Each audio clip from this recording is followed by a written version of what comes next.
सम्पूर्णमा नमन। म सबिका श्रेष्ठ।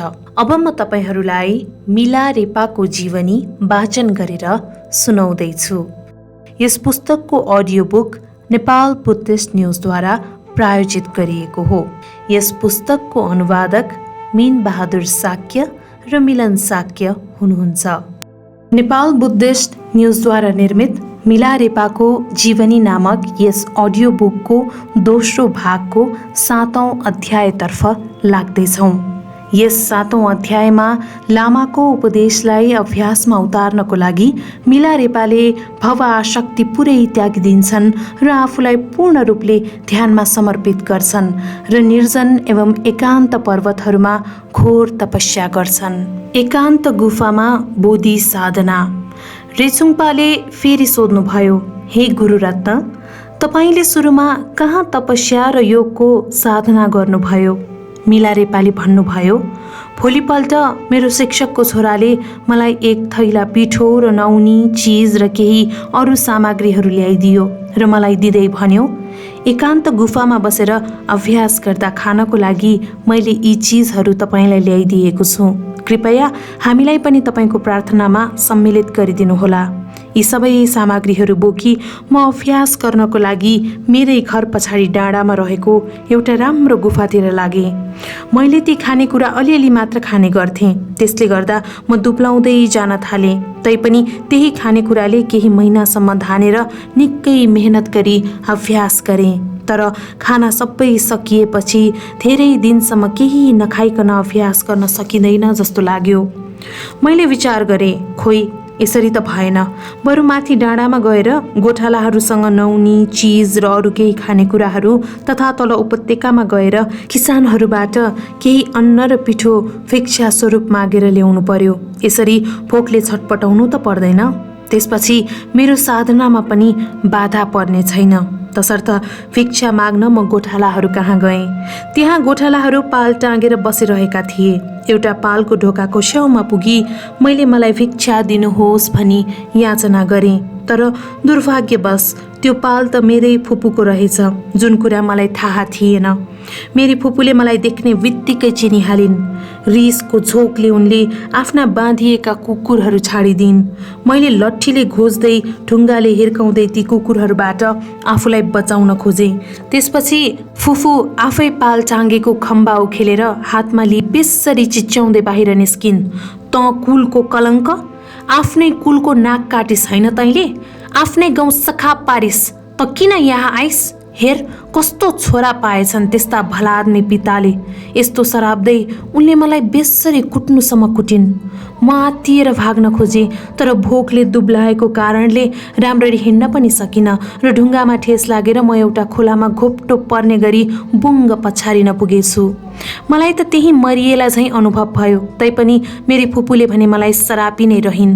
त्यसपछि मैले सकि नसकी आफ्नो खुट्टामा उभिन खोजेँ र लौरो टेकी मैले उनलाई यो गीत गाएर सुनाएँ। हे कारुणिक मारपा गुरु, तपाईँको चरणकमलमा साष्टाङ्ग दण्डवट गर्छु।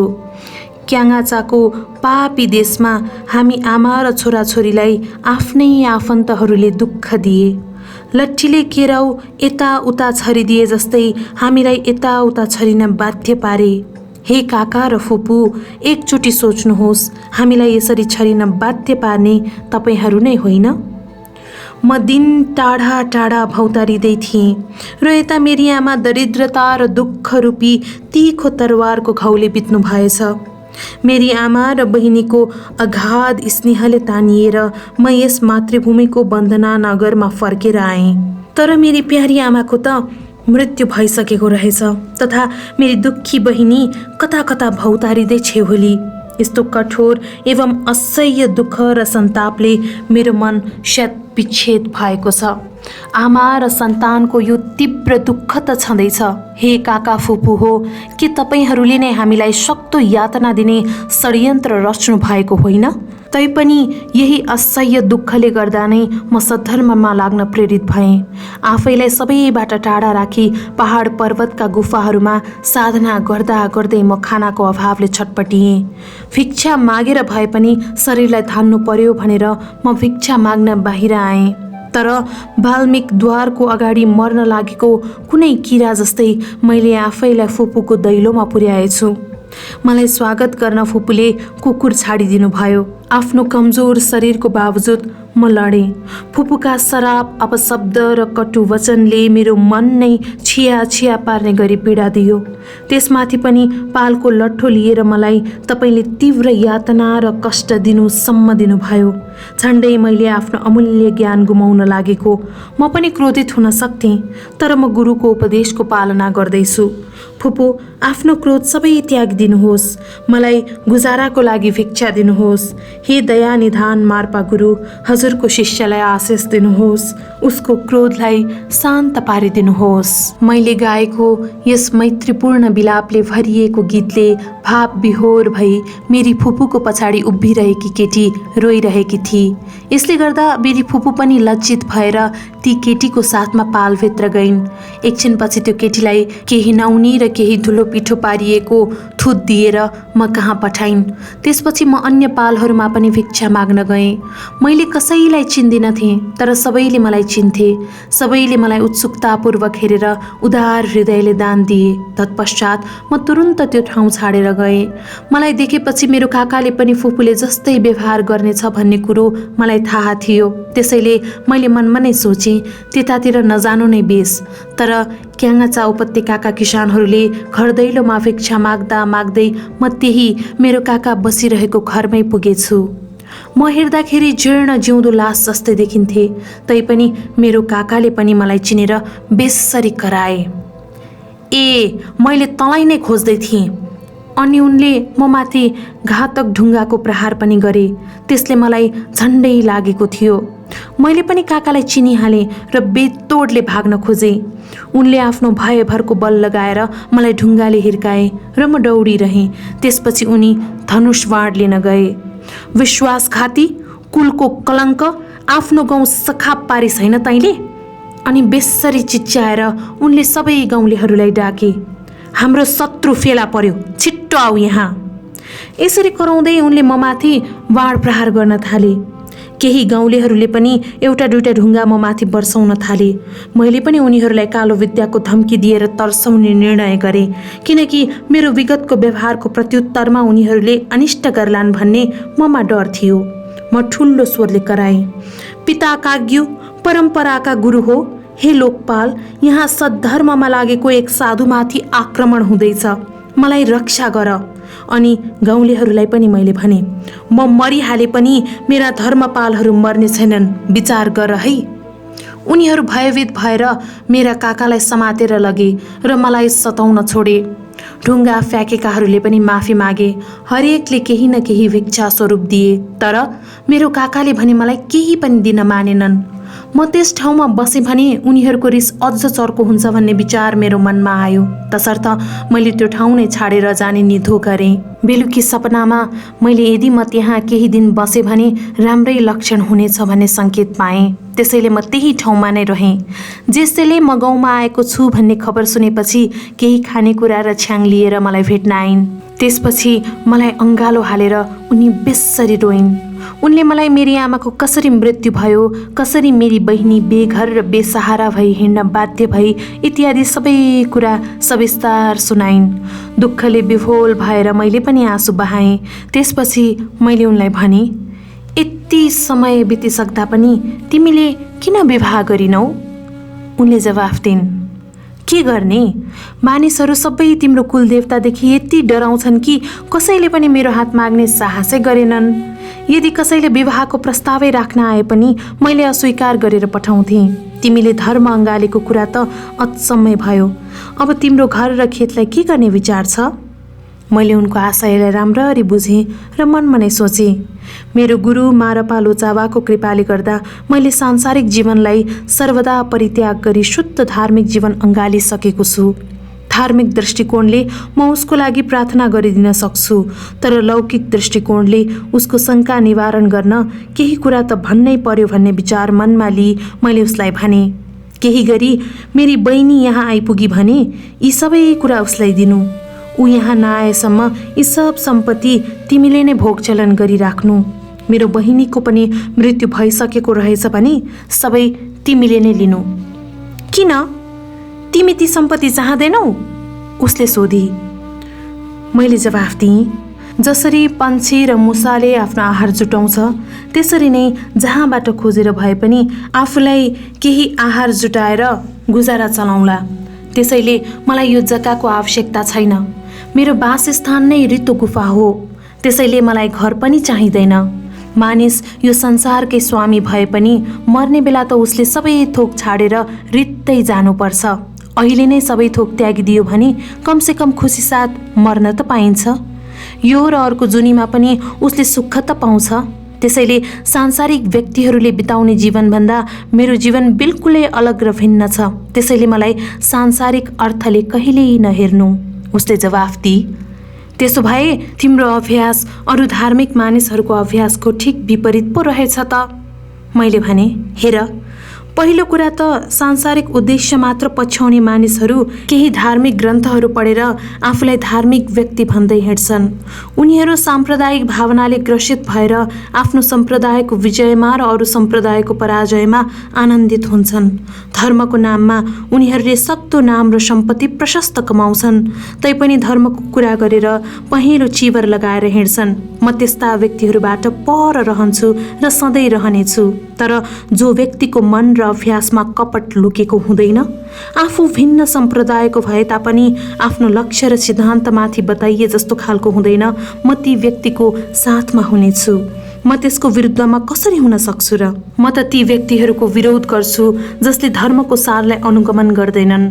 मैले तिमी जस्तो साधक त देखेकै थिइनँ। तिमी त एउटा माग्ने भन्दा गए गुज्रेको देखिन्छौ। यो कस्तो प्रकारको महायान हो? हेर, यही नै महायानको सबैभन्दा ठुलो पक्ष हो। यसले अष्टलोक धर्महरूलाई हावामा फालेर यही जुनीमा बोधि लाभ गराउँछ। म त्यही सम्प्रदायको हुँ। जेसुले जवाफ दिए, तिमीले भने जस्तै नै तिम्रो र उनीहरूको मार्ग बिल्कुल अलग अलग रहेछ। एउटा त गलत हुनै पर्छ। दुईटै मार्ग उत्तिकै सत्य छन् भने पनि म तिम्रो भन्दा उनीहरूकै मार्ग रोज्छु। मैले भने, तिमी सांसारिक व्यक्तिहरूले जे चाहन्छौ त्यो मलाई मन पर्दैन। मेरै मार्ग अनुसरण गरिरहेका काषाय चिवरधारी भिक्षुले पनि आफूलाई यी अष्टलोक धर्महरूबाट पूर्ण रूपले मुक्त गर्न सकेको जस्तो देखिँदैन। यदि उनीहरू मुक्त भइहाले भने पनि बोधि प्राप्तिमा उनीहरूलाई लाग्ने समय र मलाई लाग्ने समयमा धेरै अन्तर हुनेछ। तिमीले यो कुरा कहिल्यै बुझ्दिनौ। यदि बुझ्न सक्छौ भने धर्मको अभ्यास गर, होइन भने ठिकै छ। जसरी बाँचिरहेकी छेउ त्यसरी नै जीवन बिताइराख। मेरो सम्पत्ति पनि तिमी आफै राख। जेसुले जवाफ दिए, मलाई तिम्रो घर या तिम्रो जग्गा केही चाहिँदैन। तिम्रै बहिनीलाई देऊ। म पनि धर्मकै अभ्यास गर्छु, तर म तिम्रो जस्तो मार्ग अँगाल्न भने सक्दिनँ। यति भन्दै ऊ सरासर गई। मलाई अब घर र खेतको खाँचो रहेन भन्ने कुरा मेरी फुपूले पनि थाहा पाइन्। केही दिन बितिसकेपछि उनले विचार गरिन्। उसले आफ्नो गुरुको आज्ञा अनुसार धर्मको अभ्यास गर्छु भनेको थियो। खोइ त्यो खेत आफूले पाउन सक्छु कि गएर मागेर हेर्नु पर्यो। त्यसपछि जौको पिठो, छ्याङ र केही सुकुटी लिएर उनी मलाई भेट्न आइन् र भनिन्, अस्ति मैले तिमीसित मूर्खतावश नराम्रो व्यवहार गर्न पुगेँ। मलाई माफ गरिदेऊ है। अब तिम्रो खेत म नै जोतिदिउँला र तिमीलाई समय समयमा अन्नहरू ल्याइदिउँला, हुन्न र? मैले जवाफ दिएँ, ठिकै छ फुपू, हरेक महिना मलाई 1 खल बराबर पिठो ल्याइदिनुहोस् र अरू बाँकी चाहिँ तपाईँ आफै राख्नुहोस्। फुपूले जवाफ दिइन्, हुन्छ, म त्यस्तै गर्नेछु। 2 महिनासम्म त उनले सम्झौता बमोजिम नै जौको पिठो ल्याइदिन्। त्यसपछि उनी मलाई भेट्न एकचोटि मात्र आइन् र भनिन्, यदि मैले तिम्रो खेतमा हलो जोते भने तिम्रा कुल देवताहरूले हामी माथि मन्त्र फुकिदिन्छन् भनेर मानिसहरू भन्छन्। तिमीले त त्यस्तो हुन दिन्नौ होला नि, होइन भतिजा? मैले जवाफ दिएँ, तिनीहरूले अब किन त्यसो गर्लान् र? किनकि तपाईँले खेत जोतेर त्यसमा फलेको अन्न मलाई पनि त ल्याइदिनुहुन्छ। यो त हामी दुवैको भलाइ हुने काम हो नि। त्यसो भए ठिकै छ भतिजा। यदि तिमीलाई केही फरक नपर्ने भए तिमीले एउटा शपथ लिइदिएको खण्डमा मेरो मनमा शान्ति मिल्थ्यो।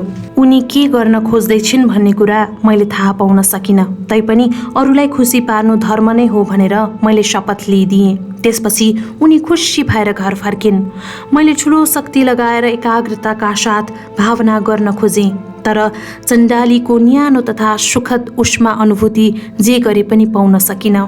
अब के गर्ने भनेर सोच्दा सोच्दै म फुसुक्क निदाउन पुगेछु र यस्तो सपना देखेँ। म मेरो जग्गाको डिलमा बसी हलो जोत्दै थिएँ।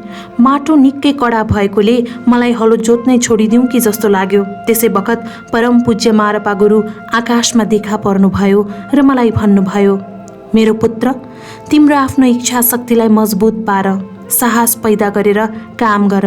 तिमीले जस्तो सुकै कडा जमिनमा पनि हलो जोत्न सक्छौ। यसपछि मारपा गुरु आफैले मलाई मार्गदर्शन गर्नुभयो।